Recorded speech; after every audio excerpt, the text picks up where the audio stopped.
네, 4월 15일 월요일 영민 바리스타와 함께하는 영민한 투자 출발해 보겠습니다. 사실 매일경제TV에서 가장 유명한 카페라고 해서 네. 사실 기대감을 안고 왔는데 오늘 시장이 그렇게 좋지 않아서 네. 좀 아쉽습니다. 그래도 시청자 여러분께 인사 한번 드리겠습니다. 안녕하세요. 앞으로 생쇼에서 함께하게 된 아나운서 정수연이라고 합니다. 앞으로 열심히 해보겠습니다. 네, 영민 매니저님. 네. 오늘 시장 한번 어떻게 볼 수 있을까요? 지금 코스피 지수는 네. 1%까지는 하락이 안 나오고 있긴 한데.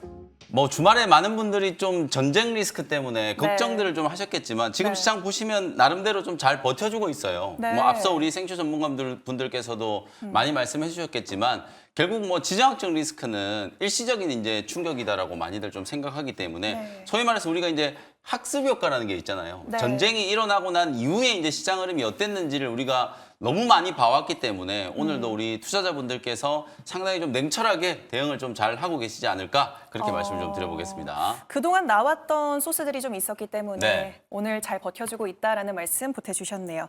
그러면 이렇게 시장이 지지부진할수록 사실 좀 구체적으로 시장을 분석할 수 있는 게 중요할 맞습니다. 것 같거든요. 그래서 오늘 장을 탑3로 분석해 주신다면서요? 네. 오늘 장의 이슈들을 이제 앞으로 탑3 제가 이제 키워드 3개 또 준비를 해가지고 네. 시장을 분석을 좀 해드릴 텐데 네. 하나하나 자세히 좀 풀어보도록 하겠습니다.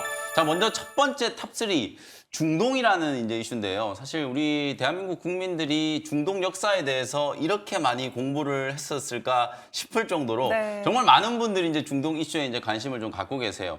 이게 5차 중동 전쟁으로 확산이 될까에 대한 이제 우려가 제기가 좀 되고 있는 상황인데 아무래도 이제 이란이 뭐 거의 사상 초유의 일이죠. 이스라엘 본토를 이제 공격을 좀 하다 보니까 이스라엘도 그냥 넘어갈 것 같지는 않다. 일단 새벽에 이제 바이든 대통령과 네타냐후 이제 총리가 통화를 하면서 어느 정도 이제 진화는 했다라고 하는데 아직까지는 이제 재앙의 불씨가 좀 남아있지 않을까 이제 이런 우려들을 좀 하고 있는 건데요. 뭐 어차피 전쟁과 관련된 리스크 우리가 이제 컨트롤할 수 없기 때문에 주식시장은 항상 대응의 영역이다라는 얘기를 많이 하고 있잖아요. 그래서 중동 리스크가 이제 확산되는 거 위험 지표를 우리가 어떤 걸 보면 될까를 이제 여러분들이 좀 생각해 보시면 가장 좀 중요한 게 환율이에요. 오늘도 이제 환율이 1,386원까지 급등을 했다가 그래도 지금 점심시간 지나고 나서는 약간의 이제 윗꼬리가 좀 달리면서 1,383원, 4원 여기까지는 조금 하락세가 좀 나타나고 있거든요. 환율이 1,400원을 넘어가면 이건 확정과 관련된 리스크가 분명히 이제 주식시장을 좀 옥죄일 수도 있겠구나라는 이제 리스크 신호로 판단을 하시면 될 것 같고요. 네. 두 번째 이제 탑3 공개를 좀 해보도록 하겠습니다. 한국 석유라는 거. 어차피 이제 이 지정학적 리스크가 강하게 좀 부각이 좀 되다 보니까 네. 한국 석유라든지 뭐 흥국 석유 이런 원유 관련된 종목들이 좀 움직이는 거거든요. 결국 지정학적 리스크가 이제 부각이 좀 되면 우리나라가 이제 가장 좀 크게 영향을 좀 받는 게 원유. 우리는 100% 원유를 이제 수입해서 쓰는 나라다 보니까 그쵸. 만약에 이제 호르무즈 해협이 통제가 좀 되고 그랬을 때 또 국제 유가가 급등을 하게 되면 제조업 자체가 이제 또 타격을 받을 수밖에 없는 상황이기 때문에 네. 유가와 관련된 종목들을 어찌 보면 방산주들보다도 오늘은 원유 관련된 종목들이 좀 더 강하게 급등을 하고 있다. 만약에 북한이 뭐 핵실험을 하거나 이런 남북 간의 지정학적 리스크가 이제 불거졌다면 오히려 방산 관련주들이 더 급등을 했겠습니다만 중동의 또 지정학적 성격을 이제 감안하면 원유 관련된 종목들이 오히려 전쟁과 관련된 테마주로 더 강하게 좀 부각을 되고 있다. 이렇게 이제 생각을 하시면 될 것 같고요. 마지막 이제 세 번째 탑3 제가 이제 신조어를 하나 만들어 봤어요. 이제 삼성 닉스.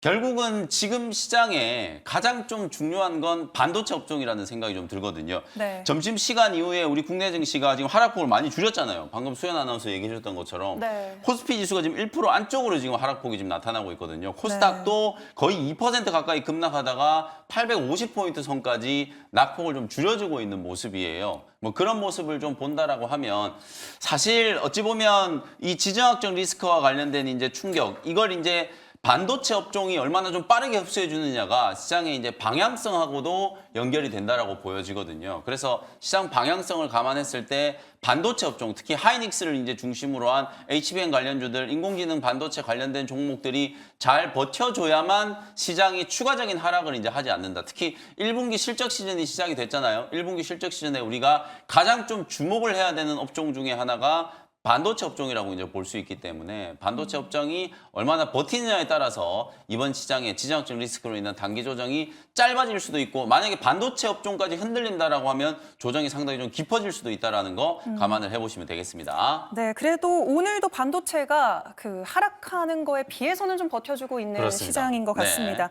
네, 그렇다면 오늘 오후장 레시피 한 줄 전략으로 소개해 주시죠. 네, 장이 아무래도 이제 상당히 좀 무겁고 어려운 시장이기 때문에 오늘 같은 날은 훨씬 더 또 이 한 줄 레시피가 좀 중요할 것 같은데요. 네. 오늘 장 한 줄 레시피는 우리 시청자분들이 딱 직관적으로 이해할 수 있게 전쟁은 일시적이지만 증시는 영원하다. 이게 무슨 오. 얘기냐면 사실 우리 지정학적 리스크 그동안 많이 겪어왔잖아요. 네네. 작년만 하더라도 연말에 이스라엘과 하마스의 이제 무력 충돌이 나오면서 그때 이미 이제 중동 5차 전쟁에 대한 뭐 이런 얘기들이 많이 나오기 시작했었거든요. 맞아요. 근데 몇 달이 지나고 나니까 사실 원달러 환율은 1,200원대까지 떨어졌었고 지정학적 리스크에 대한 부분들도 뭐 물론 현재 진행형이긴 하지만 주식 시장에 대한 이제 영향도는 많이 좀 낮아졌다라고 이제 볼 수 있거든요. 그런 것처럼 이번 사태도 어쨌든 작년에 이제 일어난 이스라엘과 하마스 간의 이제 전쟁의 연장선상에서 이제 볼 수 있는 거고 결국은 중동의 주도권을 누가 잡느냐 이 패권 전쟁이 이제 진행되고 있는 거다라고 생각을 해야 될 것 같거든요. 전쟁에 대한 리스크는 주식시장에 빠르게 가격 반영을 할 거고 한번 반영된 이제 악재는 내성이 생기기 마련이기 때문에 증시에 반영된 일시적인 악재다 이렇게 생각하시면 될 것 같아요. 주식시장은 결국 또 살아나고 주가는 또 우상향할 수 있는 가능성이 좀 높다라고 보여지기 때문에 오늘의 지정학적 리스크를 이용해서 오후장에 우리 시청자분들께서 좀 현명하게 대응할 수 있는 종목들을 좀 잘 간추려 놓으시는 게 훨씬 더 좀 중요한 전략이 될 수 있다는 거 한 줄 레시피로 강조를 좀 해드리도록 하겠습니다. 네, 지정학적 리스크는 일시적이다. 그래서 저가 매수 기회 잘 포착해서 종목들 대응해보자라고 말씀해 주셨습니다. 네. 네, 그러면 지금부터 영민 바리스타가 편입했던 종목들 리뷰하는 시간 가져보겠습니다. 먼저 3월 27일에 편입했던 S바이오메딕스입니다. 최근 꾸준히 우상향하면서 어느덧 100%에 가까운 맞아요. 수익률을 기록하고 있는데 지금 시장이 안 좋으니까 지금 좀 차익 실현을 할까요? 네, 그것 때문에 제가 리뷰를 해드리는 거예요. 사실 이게 이제 수익률이 뭐 얼마나 낮다 이걸 이제 얘기하는 것보다는 오히려 오늘 같은 날 이렇게 강하게 움직이면 정말 센 종목 아니냐 이렇게 생각할 수 있는데 네. 의외로 오늘 같은 장에 오늘 S바이오메딕스가 이제 10% 넘게 또 오버슈팅이 또 나왔단 말이에요. 이렇게 워낙 좀 강하게 급등을 하고 약세장인데도 불구하고 시장을 무시하고 급등하는 종목들은 단기 고점이 어느 정도 좀 형성되고 있다라고 생각해도 무방하다. 저는 그렇게 보거든요. 그래서 네. S바이오메딕스가 근본적으로 최근에 차트 흐름이 지금 보시면 5일선 이격이 굉장히 강하게 벌어져 있고 급등 랠리가 이제 나타났던 이유가 첫 번째는 이제 이 배아줄기 세포를 활용한 파킨슨병 치료제 이것과 관련된 이제 임상에 대한 이제 결과 중간 결과가 아마 2분기 중에 공개가 좀 될 것 같아요. 5월 정도쯤에는 이제 공개가 좀 될 것 같은데 아마 거기에 대한 이제 기대감으로 주가가 워낙 좀 강하게 올라갔고 두 번째는 이제 기술 이전에 대한 이제 기대감이에요. 배아줄기 세포와 관련된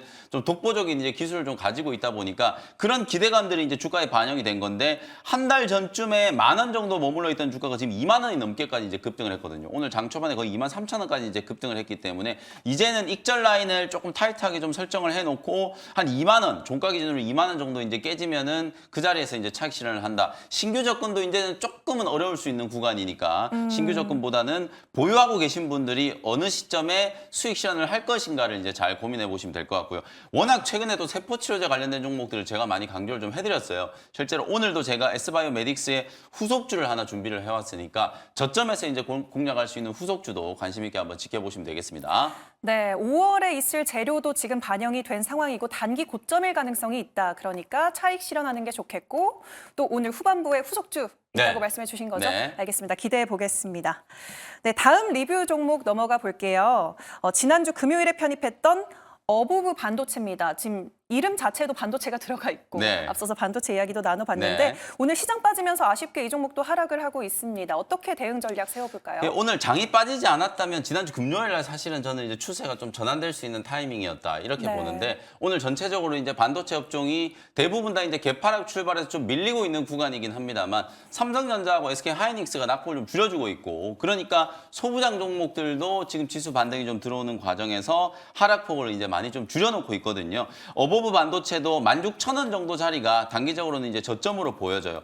온 디바이스 AI가 아마 2분기 때부터는 본격적으로 좀 확산될 수 있고 사실상 엣지 디바이스가 스마트폰에서 노트북이라든지 패드라든지 PC까지도 연장될 수 있다라는 거 제가 말씀을 좀 드렸었거든요. 온 디바이스 AI와 관련된 대표적인 수혜주 중에 하나가 리노공업인데 리노공업은 지난 금요일 날 사상 최고가를 경신을 했고 오늘도 오전장에 쭉 밀리다가 지금 2% 상승 전환하면서 다시 28만 원 넘어가면서 사상 최고가 경신을 하고 있거든요. 네. 아마도 이제 어보브 반도체는 리노공업에 비하면 시가총액도 워낙 좀 가볍고 아직까지는 이제 주도주 역할을 하는 종목이 아니기 때문에 현재는 지금 마이너스 1%권에서 이제 움직이고 있습니다만 지수가 1% 안쪽으로 낙폭을 줄여주면 어보브 반도체도 충분히 오늘 장중에 상승 전환될 수 있는 가능성이 좀 높다. 충분히 선조정이 진행이 좀 된 상황이기 때문에 뭐 현재 구간에서도 신규 접근이 이제 가능하다라고 보여지고요. 단기 목표 가격은 2만 원 정도 이제 보시면서 트레이딩 관점으로 또 어보브 반도체가 한번 움직이기 시작하면 되게 좀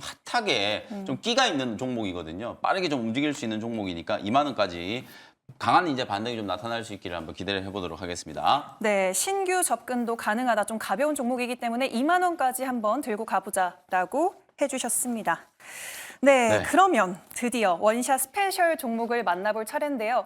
아까 후속주가 전 가장 궁금하거든요. 네. 그거 먼저 소개해 주시겠어요? 오늘 장이 좀 어렵다 보니까 어쨌든 좀 하락하는 종목들 중에 우리가 이제 소위 말해서 바텀 피싱을 좀 할 수 있는 종목을 좀 잡아야 되는데 제약 바이오 종목들 중에서는 최근에 세포 치료제 관련된 이제 종목들이 시장 네. 주목을 좀 많이 받고 있다라는 생각이 좀 들거든요. 그래서 네. S바이오메딕스의 좀 후속주가 될 수 있을 만한 종목을 먼저 첫 번째로 소개를 좀 해드리도록 하겠습니다.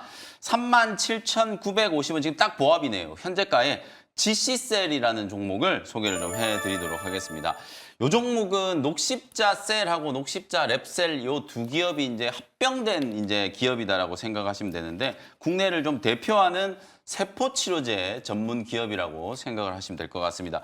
T세포라든지 NK세포 이런 몸속에 있는 면역 세포들을 활용한 세포 치료제를 연구 개발하는 탁월한 이제 기술력을 보유하고 있는 회사고요. NK세포 치료제는 사실 뭐 배양이라든지 보존이 굉장히 어렵기 때문에 이 거의 뭐 미개척의 영역이라고 이제 보시면 될 것 같아요. 근데 작년 하반기 때부터 이제 우리나라 기업들 중에 이 NK세포를 개발을 하는 기업들이 이제 조금씩 두각을 이제 나타나기 시작했고 이번에 이제 미국에 있었던 미국 아마케에서도 CAR-T 치료제라든지 CAR-NK 치료제에 대한 이제 관심이 좀 높아졌다라는 게 어느 정도 이제 입증이 좀 됐다. 이렇게 이제 보시면 될 것 같아요. 제대열 유래 이제 NK 배양 능력을 이제 보유하고 있기 때문에 대량 생산 체계도 구축을 하고 있는 기업이고 제가 여러분들께 이제 큐로셀이라는 기업 안발셀이라고 하는 신약 개발하는 기업 말씀을 좀 드렸었잖아요. 그 기업도 자체적인 이제 GMP 인증을 받은 생산 능력을 이제 보유하고 있는 기업이기 때문에 플러스 알파 요소가 있다라고 말씀드렸는데 GC셀도 마찬가지예요. 세포 배양을 위한 이제 대량 생산 체계가 구축되어 있는 기업이기 때문에 기술 개발과 함께 양산의 능력까지도 이제 보유하고 있다라는 건 주가에 분명히 좀 프리미엄 요소가 좀 될 수 있다라는 거 말씀을 좀 드리도록 하고요. 이미 2007년에 GC셀은 이뮨셀 LC라고 하는 이 간암 적응증에 이제 대응하기 위한 치료제로 우리나라에서 이미 승인을 받았어요. 매출액이 100억이 넘게 나오고 있는 이제 블록버스터 신약을 이미 개발한 이력이 있다라고 보시면 될 것 같고 이뮨셀 LC는 현재는 적응증을 확장해가지고요. 간암뿐만 아니라 지금 췌장암. 여러분들이 이게 이제 어떻게 이런 일이 이제 생기는지를 좀 잘 보시면 HLB 같은 경우에는 리보세라닙 지금 이제 간암 적응증으로 임상 3상 시판 허가 이제 대기하고 있잖아요. 근데 네. 이걸 이제 적응증을 확장해가지고 또 췌장암으로 연구하고 있거든요. 그래서 결국 고형암은 장기에 따라서 적응증을 계속 확장하면서 연구 개발이 이제 진행되고 있다라는 게 최근에 이제 트렌드라고 보시면 될 것 같아요. 이뮨셀 LC도 지금 췌장암 임상 3상 이제 글로벌 임상 3상을 진행하고 있는 단계이기 때문에 적응증 확장에 대한 기대감도 유효하다. 이렇게 이제 보시면 될 것 같고 마지막으로 이제 제가 아까 말씀드렸던 NK 치료제 CAR-NK 세포 치료제를 지금 연구 개발하고 있는데 AB201이라고 하는 건 허투변이에 이제 대응하는 대표적으로 이제 유방암 같은 이런 고형암에 대응하기 위한 CAR-NK 세포 치료제를 이제 개발을 하고 있는 상황이거든요. 이런 신약 파이프라인에 대한 가치들을 감안하면 다른 기업들에 비해서 주가가 지금 너무 못 움직였기 때문에 그야말로 바닥권에서 바텀 피싱 해볼 수 있는 좋은 기회다. 이렇게 이제 말씀을 좀 드려보도록 하고요. 가격 전략 한번 설명을 좀 드려보도록 하겠습니다. 차트 추세 보시면 작년 연말에 제약바이오 기업들이 굉장히 강했잖아요. 그때 이제 GC셀도 동반해서 급등세가 한번 연출이 좀 됐다가 사실 주가 조정이 이제 굉장히 좀 깊었어요. 최근에도 3월 초까지 이제 상승을 하고 나서 단기적으로 거의 20%가 훨씬 넘는 기술적인 이제 조정을 좀 받았었는데요. 38,000원 정도 부근에서 지난주부터 지금 보시면 한 2, 3일 정도 더 밀리지 않고 거래는 완전히 지금 줄어들어 있는데 가격도 여기서 이제 양봉이 딱 나오면서 어느 정도 유지가 좀 되고 있는 상황이잖아요. 단기 저점이 이제 38,000원 정도 부근에서 만들어졌다. 이렇게 이제 생각하시면 될 것 같고요. 1차 목표 가격은 43,000원, 손절 가격은 32,000원 정도로 가격 전략 참고해 보시면 되겠습니다. 네, 신약 파이프라인 대비 좀 저평가된 종목이고 차트상으로도 지금 네. 괜찮은 위치에 있는 이 GC셀 유에서 5장도 지켜봐 주시면 좋을 것 같습니다. 네, 그러면 두 번째 원샷 스페셜 종목 공개해 볼까요? 네, 제약바이오 한 종목 소개해드렸으니까 이제 네. 반도체 업종도 오늘 꼭 빼놓아서는 안 되는 이제 업종 중에 하나라는 생각이 좀 들거든요. 오랜만에 이 종목도 다시 소개를 좀 해드리는 것 같은데 43,500원 현재가로 HPSP라는 종목을 소개를 좀 해드려보도록 하겠습니다. 사실 최근에 소부장 종목들 중에서 가장 좀 지지부진한 흐름이 나타났던 종목 중에 하나가 바로 HPSP라고 보시면 될 것 같아요. 몇 가지 악재가 있었거든요. 그 악재가 주가에 이제 충분히 지금 가격 반영을 하면서 단기 고점 대비해서 무려 30%나 지금 급락을 한 상태이기 때문에 제가 오늘 설명드리는 포인트를 좀 들으시고 충분히 좀 회복될 수 있다라는 것도 한번 고려를 해보시는 게 좋지 않을까라는 생각이 좀 들거든요.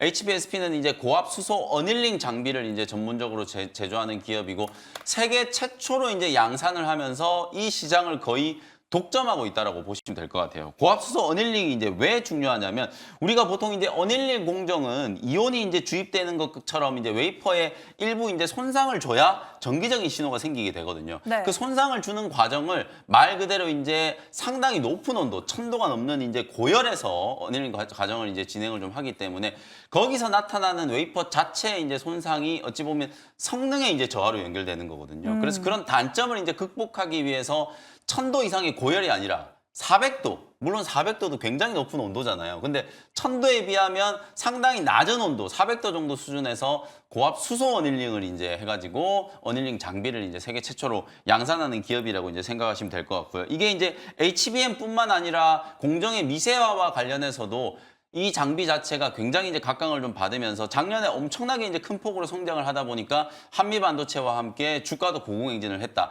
올해도 2월 달까지는 아주 강하게 주가가 좀 움직이면서 64,000원까지 급등을 했었는데 그 이후로 지금 주가가 30% 정도 이제 급락 조정을 받았어요. 두 가지 악재가 이제 부각이 좀 됐다라고 보시면 될 것 같은데요. 첫 번째는 실적 때문이에요. 작년까지는 수주가 잘 진행되다가 한미반도체 같은 경우에는 끊이지 않고 지금 계속 수주가 나오고 있잖아요. 그쵸. 근데 HPSP는 1분기 때 수주 공시가 하나도 없었어요. 수주가 뚝 끊겼다라는 생각이 좀 들기 때문에 아마도 실적에 대한 우려가 이제 부각이 좀 되면서 주가가 이제 밀리기 시작했다. 그다음에 이제 두 번째, 이게 좀 가장 결정적이었다라고 보는데요. 소송이 지금 진행 중이에요. 아무래도 지금 HPSP보다는 최근에 이제 ST라든지 DIT 같은 이런 고압수소 어닐링 장비를 이제 제조하려고 하는 기업들, 특히 ST하고 지금 특허 소송 분쟁이 이제 붙어 있는데 후발 기업들이 이제 시장에 막 진입을 하려고 소송까지 제기하고 이러다 보니까 법적 분쟁이라든지 이런 소송 리스크가 이제 부각이 좀 되니까 오히려 차익 실현 물량들이 좀 강하게 나오면서 주가가 이제 흘러내렸다라고 생각하시면 될 것 같거든요. 근데 제가 생각했을 때는 이래요. 시장이 그만큼 빠르게 성장하고 있기 때문에 후발 기업들이 시장 진입하는 걸 막을 수는 없어요. 근데 이미 HPSP 같은 경우에는 상당한 고객사들을 확보를 하고 있고 독점적인 이제 지위를 유지하고 있기 때문에 후발 기업들이 만약에 시장 진입을 해서 어느 정도 시장을 좀 뺏긴다라고 하더라도 이 고압수소 어닐링 시장 자체가 굉장히 빠른 속도로 이제 성장하고 있다라는 걸 감안하면 처음에는 우리가 이제 이렇게 작은 파이를 이제 나눠 먹기를 해야 되잖아요. 근데 이제 파이 자체가 커지면은 경쟁 기업들이 좀 들어온다라고 하더라도 HPSP도 역시나 매출액이나 영업이익이 빠르게 좀 성장할 수 있다라는 걸 주목을 좀 해본다라고 하면 최근에 이 소송 리스크 때문에 주가가 이제 급락을 했다는 건 오히려 저점에서 매수할 수 있는 이제 좋은 기회가 만들어진 게 아닌가, 저는 이렇게 해석할 수 있다라고 보여지거든요. 그래서 소부장 종목들 중에 어찌 보면 가격적인 매력이 이제 가장 좀 부각될 수 있는 기업을 오늘 이런 전쟁 리스크, 지정학적 리스크로 인해서 시장이 흔들릴 때 바텀 피싱을 한번 해보자, 그런 컨셉이라고 보시면 되겠습니다.